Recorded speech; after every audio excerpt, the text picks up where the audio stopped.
नमस्ते दोस्तों, मैं हूं अभिषेक और आप देख रहे हैं लाइफ सिंप्लीफाइड हिंदी। बहुत दिनों से हमने अपने चैनल पे कोई वीडियो पोस्ट नहीं किया क्योंकि हमारा शेड्यूल बहुत ही बिज़ी चल रहा था। ऑफिस के वर्कलोड की वजह से हम वीडियोस बना नहीं पा रहे थे और अपलोड नहीं कर पा रहे थे हमारे दोनों ही चैनल पे। और अब हमने ये डिसाइड किया है कि हम अपने दोनों चैनल्स पे मिनिमम 2 वीडियोस वीक में अपलोड करेंगे। और अगर आप हमारे चैनल को फॉलो करते हैं और हमारी वीडियोस को देखते हैं और अभी तक आपने अगर सब्सक्राइब नहीं किया तो इट्स अ हम्बल रिक्वेस्ट कि आप प्लीज़ सब्सक्राइब कर लें, क्योंकि आप उन 2 वीडियोस को मिस नहीं करना चाहेंगे जो हर हफ्ते आएंगे। तो हमारा आज का टॉपिक है, सबसे अच्छी स्पिरिचुअल प्रैक्टिस क्या है। ऐसी कौन सी प्रैक्टिस है जो सबसे अच्छी है।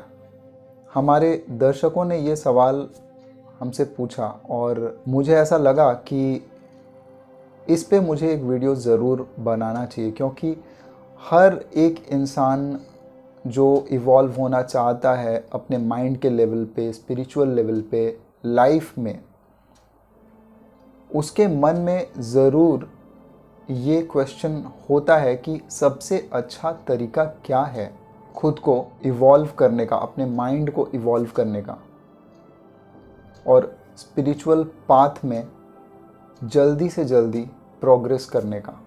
अगर आप स्पिरिचुअल पाथ में प्रोग्रेस करना चाहते हैं और आपने बहुत सारी चीज़ें ट्राई भी की हैं, जैसे आप मेडिटेशन ट्राई कर चुके हैं, आप बहुत तरह की मेडिटेशन ट्राई कर चुके हैं, लेकिन आपको लगता है कि उससे कुछ खास फ़र्क नहीं पड़ता है, तो मैं आपको ये समझाना चाहता हूँ कि प्रैक्टिसेस करके आपको कुछ खास फ़र्क महसूस हो ये ज़रूरी नहीं है। क्योंकि जब तक थॉट के लेवल पे, आपके स्टेट ऑफ माइंड पे अगर कोई बदलाव नहीं आया तो प्रैक्टिसेस आपको उतना हेल्प नहीं कर पाएंगी। हाँ, हो सकता है आपके माइंड को थोड़ा काम कर दे, थोड़ा रिलैक्स कर दे कुछ टाइम के लिए, लेकिन स्पिरिचुअली इवॉल्व होना सिर्फ कुछ प्रैक्टिसेस करके ये थोड़ा डिफ़िकल्ट है और इस चीज़ का कोई शॉर्टकट मेथड भी नहीं डिफाइंड है। तो जो सबसे अच्छा तरीका है स्पिरिचुअली इवॉल्व होने का वो ये है कि आप बहुत सारी स्पिरिचुअल किताबों को पढ़ें। लेकिन सिर्फ किताबों को पढ़ने से नहीं होगा। अब ये उस इंसान के दिमाग पे निर्भर करता है कि वो उस नॉलेज को कैसे अपने अंदर उतार रहा है। क्या वो अपने माइंड के फिल्टर के थ्रू उस नॉलेज को उतार रहा है? क्या उसके माइंड में पहले से कुछ प्री कंसीव्ड नोशंस है? जब मैं प्री कंसीव्ड नोशंस कहता हूँ तो इसका मतलब ये है कि क्या आपके माइंड में पहले से कुछ चीज़ों के बारे में कोई इम्प्रेशन बना हुआ है और उस प्री कंसीव्ड नोशन के साथ जब आप चीज़ों को परसीव करते हैं तो फिर वो चीज़ें एज इट इज़ आपके माइंड में नहीं जाती और वो उसी तरीके से आप इंटरप्रेट करते हैं, उसी तरीके से आप डिकोड करते हैं जैसे आप करना चाहते हैं। तो आप सोचें कि क्या ये आपको हेल्प कर पाएगा? तो अगर आप चाहते हैं कि वो किताबें, वो नॉलेज या फिर कोई भी वीडियो जो कि स्पिरिचुअलिटी के बारे में है, अगर आप चाहते हैं कि वो आपको हेल्प कर पाए तो सबसे पहले आपको अपने माइंड से जितने भी प्री कंसीव्ड नोशंस है, जितने भी कंडीशनिंग है आपकी माइंड की, पहले तो वो आपको भूलना पड़ेगा। मतलब आपको अपने माइंड को पूरा क्लियर करके एक ओपन माइंड से चीज़ों को सुनना और समझना पड़ेगा, और तभी आप उस नॉलेज को एज इट इज़ ग्रास्प कर पाएंगे, और तभी ऐसा हो पाएगा कि आपके थॉट प्रोसेस में बदलाव आएगा और स्पिरिचुअली आप धीरे धीरे इवॉल्व हो पाएंगे। तो सबसे पहले तो आप ये करें कि आप जो भी पढ़ें या समझें उस पे एक क्वेश्चन मार्क ज़रूर लगाएं। आपको कोई भी कुछ भी बताए तो उस पे एक लॉजिकल क्वेश्चन ज़रूर पूछें कि ऐसा क्यों है, ऐसा क्यों होता है। अच्छा, अगर इस किताब में इस तरीके से लिखा गया है तो मैं एक्सपेरिमेंट करके देखता हूँ कि क्या सच में ऐसा होता है, क्या मुझे कोई चेंज महसूस होता है अपने माइंड के लेवल पे, अपने बॉडी के लेवल पे।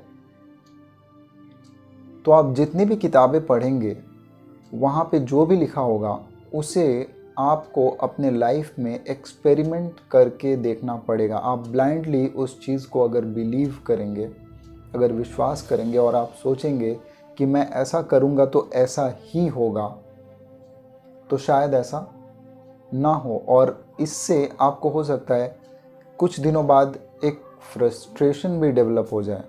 तो अगर आप चाहते हैं कि ऐसा ना हो तो आप चीज़ों को एक एक्सपेरिमेंटल लेवल पे लेके आइए और उन प्रैक्टिसेस के साथ एक्सपेरिमेंट करिए। आप मेडिटेशन के साथ एक्सपेरिमेंट करिए, आप थॉट्स को ऑब्जर्व करिए, आप अपने ड्रिफ्ट्स को ऑब्जर्व करिए और देखिए कि आपके माइंड के लेवल पे क्या चेंजेस आ रहे हैं। आपको अपनी डेली एक्टिविटीज़ में ऑब्जर्वेशन, अवेयरनेस को लाना पड़ेगा। जब आप खाना खा रहे हैं तो आप क्या सोच रहे हैं, आपके माइंड की स्टेट क्या है। जब आप कोई काम कर रहे हैं तो आपका माइंड कितना फोकस्ड है वहाँ पे, और कहीं वो डाइवर्ट तो नहीं हो रहा है अलग अलग जगहों पे, और अगर डाइवर्ट हो भी रहा है तो कौन से थॉट्स आपके माइंड में आ रहे हैं, वो कौन से सेंटर से डोमिनेटेड है, ये आपको ऑब्जर्व करना पड़ेगा। और जितना ही आपका ऑब्जर्वेशन बढ़ता जाएगा, आपकी अवेयरनेस बढ़ती जाएगी, उतना ही आपको क्लैरिटी मिलेगी, उतना ही आप क्लियर होते जाएंगे कि आपको किस तरीके से अपने पाथ को बनाना है और कैसे अपने माइंड को इवॉल्व करना है। तो जब आप अपने फूड के साथ, अपने स्लीप के साथ, अपने डेली एक्टिविटीज़, जो भी आप छोटी छोटी एक्टिविटीज़ करते हैं, उन सारी एक्टिविटीज़ में जब आप फुल्ली अवेयर हो जाते हैं और हर काम को फुल्ली इमर्स्ड हो के करते हैं, तो आपको एक इन्वॉल्वमेंट फील होता है और आपका माइंड बाकी सारी चीज़ों से धीरे धीरे फ्री होने लगता है। और तब धीरे धीरे एक ऐसे स्टेट पे आपका माइंड पहुंच जाता है जिस स्टेज में आपको कंसंट्रेट करने के लिए कोई बहुत ज़्यादा एफर्ट नहीं लगाना पड़ता।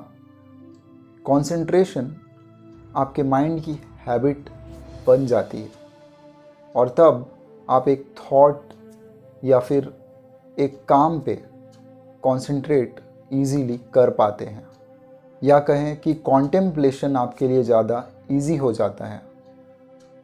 और जब आप इस स्टेट को अचीव कर लेते हैं जहाँ पे आपका माइंड धीरे धीरे पूरा क्लियर हो जाता है, आपकी जो कंडीशनिंग है वो धीरे धीरे डिज़ोल्व होने लगती है और आप चीज़ों को एज इट इज़ देखने लगते हैं, चाहे वो फिज़िकल चीज़ें हों, चाहे वो बुक की नॉलेज हो। जब आप चीज़ों को एज इट इज़ देखने और परसीव करने लग जाते हैं, तब आपको उन सारे स्पिरिचुअल लोगों की टीचिंग्स क्लियरली समझ में आने लगती हैं और आप अपने लाइफ के एक्सपीरियंसेस से उन टीचिंग्स को रिलेट कर पाते हैं। आपके लिए मेडिटेशन ईजी हो जाता है।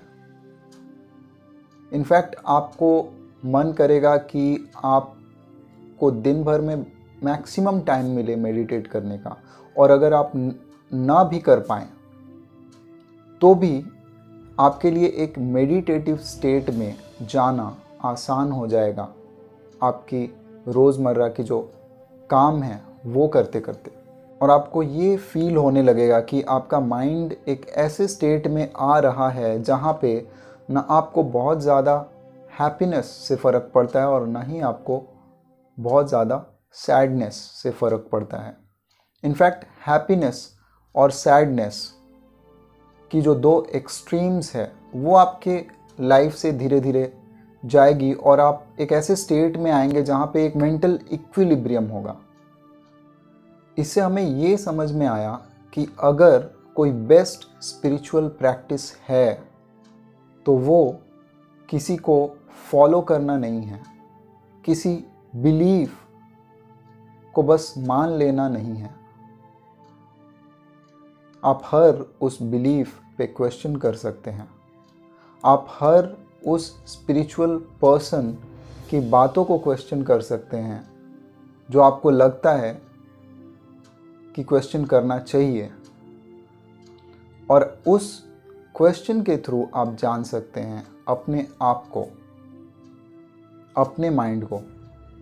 तो ज़रूरी नहीं है कि आप किसी को फॉलो करें, ज़रूरी ये है कि आप उनकी टीचिंग्स को समझें और एज इट इज़ समझें, अपने लाइफ में उसे उतारें, उसे अपने लाइफ का एक पार्ट बना लें,